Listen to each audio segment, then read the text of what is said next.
কৃষ্ণনগরে মাছ ব্যবসায়ীকে লক্ষ্য করে গুলি। ভোর রাতে মাছ ব্যবসায়ীকে লক্ষ্য করে গুলিবিদ্ধ মাছ ব্যবসায়ী ভর্তি রয়েছেন হাসপাতালে। ঘটনা কোতোয়ালি থানার গোয়ারি বাজারে। তোলার টাকা না দেওয়ায় গুলি, ছিনতাইয়েরও অভিযোগ মাছ ব্যবসায়ীদের। ঘটনার তদন্ত শুরু করেছে পুলিশ। এই মুহূর্তে আমরা বিস্তারিত জানবো, কথা বলবো আমাদের প্রতিনিধি সুরজিৎ রয়েছেন সরাসরি। সুরজিৎ, কি জানতে পারছো? মাছ ব্যবসায়ীকে লক্ষ্য করে গুলি চালানো হয়েছে, ঠিক কি কারণে এই গুলি চললো?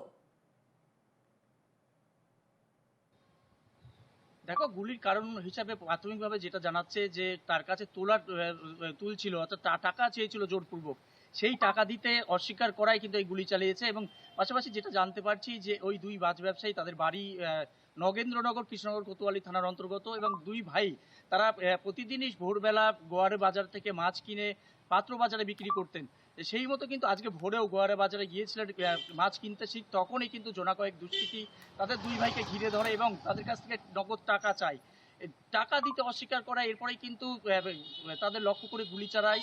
বিশ্বনাথ ঘোষ নামে এক মাছ ব্যবসায়ীর পায়ে গুলি লাগে এবং তাকে বাঁচাতে গেলে তার দাদা অর্থাৎ সমীর ঘোষ তাকেও লক্ষ্য করে গুলি চালায়। তার সেই গুলি কিন্তু লক্ষ্যভ্রষ্ট হয়। এরপরে চিৎকার চেঁচামেচি এবং গুলির আওয়াজে অন্যান্য মাছ ব্যবসায়ী যারা বাজারে ছিলেন তারা ঘটনাস্থলে ছুটে এলে কিন্তু সেখান থেকে পালিয়ে যায় অভিযুক্তরা। এরপরে রক্তাক্ত অবস্থায় এই মাছ ব্যবসায়ীকে প্রাথমিকভাবে শক্তিনগর জেলা হাসপাতালে নিয়ে যায়। বর্তমানে কিন্তু সেখানেই চিকিৎসাধীন রয়েছে। কোতোয়ালি থানার পুলিশ খবর পেয়ে ঘটনাস্থলে পৌঁছায় এবং যে মাছ ব্যবসায়ী যাকে লক্ষ্য করে গুলি চালানো হয় তার সঙ্গেও দীর্ঘক্ষণ কথা বলে কোতোয়ালি থানার পুলিশ, যে কি ঘটনা ঘটেছিল, কেন তারা এই দুষ্কৃতীরা গুলি চালালো, সেই বিষয়ে কিন্তু কথা বলার পর দোষীদের উদ্দেশ্যে তদন্ত শুরু করেছে পুলিশ। যদিও এখনো পর্যন্ত এই ঘটনায় কোনো অভিযুক্ত গ্রেপ্তার করা সম্ভব হয়নি, তবে প্রাথমিক অনুমান এই তোলা না দেওয়ার কারণে গুলি করার অভিযোগ উঠেছে।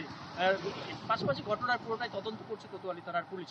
রীতিমতো এই ঘটনায় কিন্তু চাঞ্চল্য ছড়িয়েছে এবং আতঙ্কিত গোটা বাজার চত্বর জুড়ে। এই ঘটনা কি এইবারই প্রথম ঘটেছেন? এর আগেও তার কাছ থেকে তোলা চাওয়া হয়েছিল? কি জানাচ্ছেন যিনি আহত হয়েছেন সেই মাছ ব্যবসায়ী, তিনি কি জানাচ্ছেন?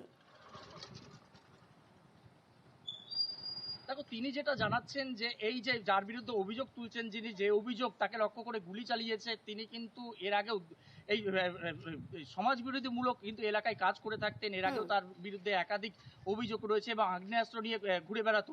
সেখানে কিন্তু প্রশাসনের বিরুদ্ধে একটা প্রশ্ন উঠছে যে কিভাবে এই দুষ্কৃতী একটা বাজারের মাঝখানে কোন সাহসে এক মাছ ব্যবসায়ীকে ঘিরে ধরে গুলি চালালো।